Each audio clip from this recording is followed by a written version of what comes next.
شاہ صاحب سوال ہے کہ سیدہ فاطمہ زہرا رضی اللہ تعالیٰ عنہ کا جنازہ کس نے پڑھایا؟ میرے علم میں کوئی ثابت نہیں ہے صحیح سند سے، نہ سیدنا علی رضی اللہ تعالیٰ عنہ کا حوالے سے ثابت ہے اور نہ سیدنا ابو بکر صدیق رضی اللہ تعالیٰ عنہ صحیح سند سے ثابت ہے میرے علم کے مطابق۔ بعض تاریخی روایات میں ہے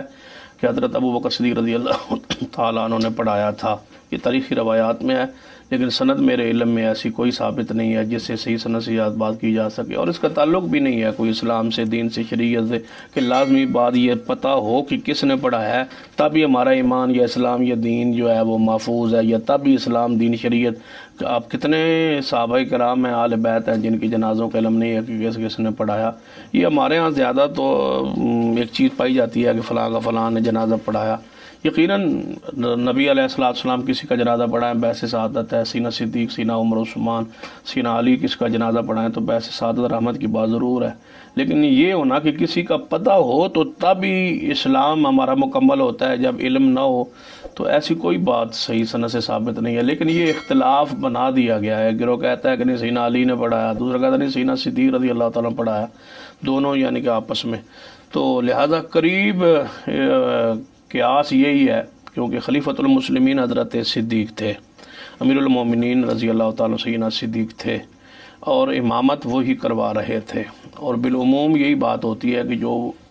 اس وقت کا امام ہوتا ہے وہی اہم ترین جنازے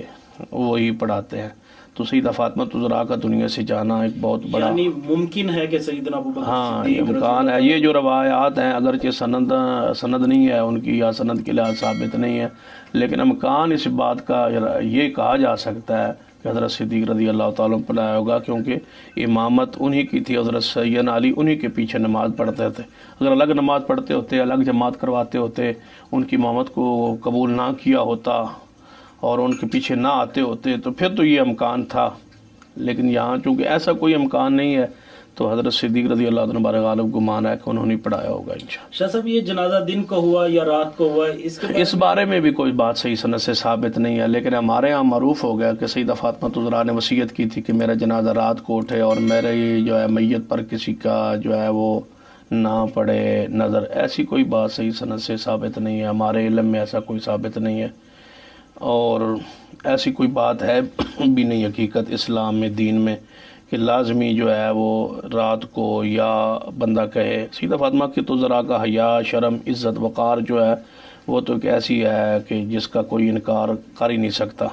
وہ حیا کی بھی پہ کرتی، عزت ان کے پر ختم ہے، مقام ان کا جو ہے بہت بڑا بلند ہے۔ سیدہ فاطمہ زہرا اس مقام کی شان کے لائق ہے کہ اللہم صلی علی محمد وعلی آل محمد، اللہم بارک علی محمد وعلی آل محمد، انما یرید اللہ لیذھب عنکم الرجس اہل البیت ویطہرکم تطہیرا۔ جو تمام تر وہ آیات و حدیث جن میں اہل بیت کی شان مقام ہے، سیدہ فاطمہ زہرا ان میں بدرجہ تم موجود ہیں، لیکن جو بات ان کے نام پہ منسوب کی جاتی ہے اس کا باسند صحیح ہونا بھی ثابت ہونا ضروری ہے، لہذا ایسی کوئی روایت باسند صحیح ثابت نہیں ہے، لیکن زبان زد عام ہے، سارے واعظین، سارے خطبہ یہ بیان کرتے ہیں،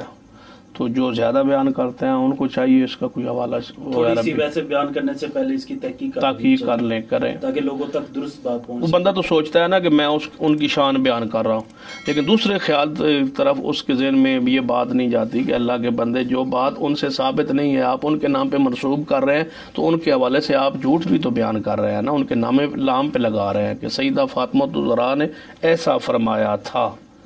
جب انہوں نے فرمایا نہ ہو تو پھر بننا کہنا کہ انہوں نے فرمایا تھا، تو گویا آپ نے بات کی نسبت ان کی طرف، عقیدہ لوگوں کی طرف آپ نے وہ بات نسبت کا منسوب کر دی جو انہوں نے نہیں فرمائی۔ جو بات میں نے نہ کہی اور میرے حوالے سے کوئی کرے تو مجھے دکھ ہوتا ہے، اور جو سیدہ نے بات نہ فرمائی اور کوئی ان کی طرف منسوب کر دے، اس لیے پہلے ضروری ہے کہ پوری طرح تحقیق ہو، صحیح بات ہو اور بات سند صحیح ثابت ہو، ہمارا دین سند پر قائم ہے اور سند کی بنیاد پر، وگرنہ اگر سند پر نہ ہو ختم کر دی جائے، مثلا سند ختم کر دی جائے تو ہر بات ہی دین میں ہاں، پھر میں آپ کوئی بندہ بھی اٹھ کے کہے کہ یہ ہے حدیث، یہ ہے اسلام، یہ ہے شریعت، یہ کرو وہ کرو، تو اور دوسری بات یہ ہے کہ اگر ایک بندہ میں عمل کروں اپنی مرضی سے اور ایک رسول اللہ صلی اللہ علیہ وسلم کی سنت سے ثابت ہو، میرے عمل پر بھی ثواب مل جائے اور رسول اللہ صلی اللہ علیہ وسلم کے عمل پر بھی ثواب مل جائے، تو پھر نبی اور امتی کا فرق کیا رہ جائے؟ فرق یہی ہے کہ امتی کا شروع کیا ہوا عمل بدعت ہو حضور کا کیا ہوا عمل ہمارے لیے باعث اجر، ثواب، رحمت اور ثواب ہو، یہی ہے اتباع، یہی ہے سنت۔ لہذا نبی علیہ السلام کے حوالے سے اور آل رسول کے حوالے سے جھوٹ منسوب کرنے سے بچنا چاہیے، کیونکہ حضور نے فرمایا جو مجھ پر وہ بات کہے جو میں نے نہ کہی ہو وہ اپنا ٹھکانہ جہنم بنا لے۔ تو سیدہ فاطمہ الزہرا رضی اللہ تعالیٰ عنہ آپ کی اطرت ہے، عزت ہے، ان کا خیال رکھنا چاہیے، مقام کا، احترام کا، وہی بات ان کی طرف منسوب ہو جو ان کی زبان پاک سے نکلی ہو۔